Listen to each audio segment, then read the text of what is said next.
यसै आस्था चाहिँ यति सजिलो भएको छ। अनि चाहिँ खाब्जी बेल्ने मेसिन हो है।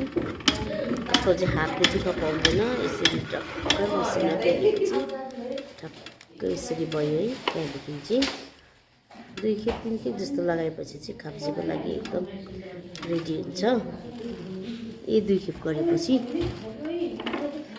यसरी डल्ला टक्कै काट्यो। त्यहाँदेखि हेर्नुहोस् है गाइस, यस्तो रहेछ है आजको चाहिँ सबै कुरा चाहिँ एकदम अब एडभान्स भइसक्यो। अब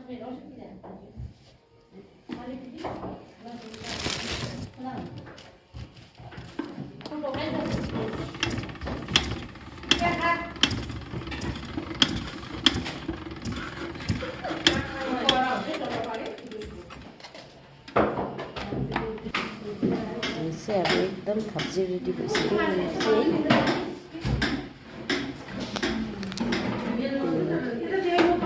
खाब्जीहरू एकदम रेडी भइसक्यो। यहाँनिर चाहिँ है मनी प्लान्ट हेर्नुहोस् कस्तो मजाले सजाएर राखेको छ है। यसरी सजाउँदाखेरि पनि घरलाई कति राम्रो देख्छ। टक्कै यो चाहिँ मेरो भाउजूको घरमा हो है।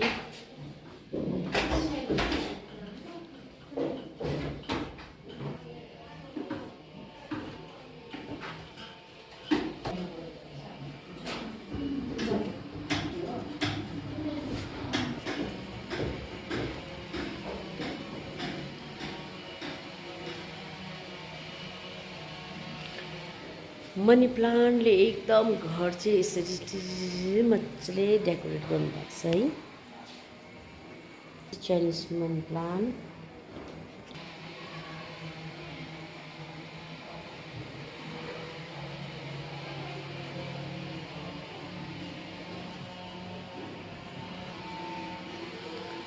यसरी राखेको छ। हेर्नुहोस् है,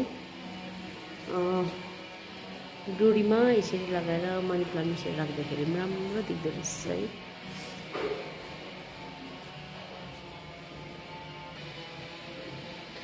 अब लास्ट एन्डिङमा चाहिँ मलाई देखाएको नि म आफैलाई अब यसरी आइरहेको छ है। यति मजाको हेर्नुहोस् यहाँनिर यति दामी मनी प्लान्ट लगाएर यति मजाले सजाएको छ है। फुलले चाहिँ नि एउटा घरलाई है यति दामी घरको सोनी फुल हो। म पनि फुल पुरा रोप्छु है। हाम्रो यहाँ भाउजू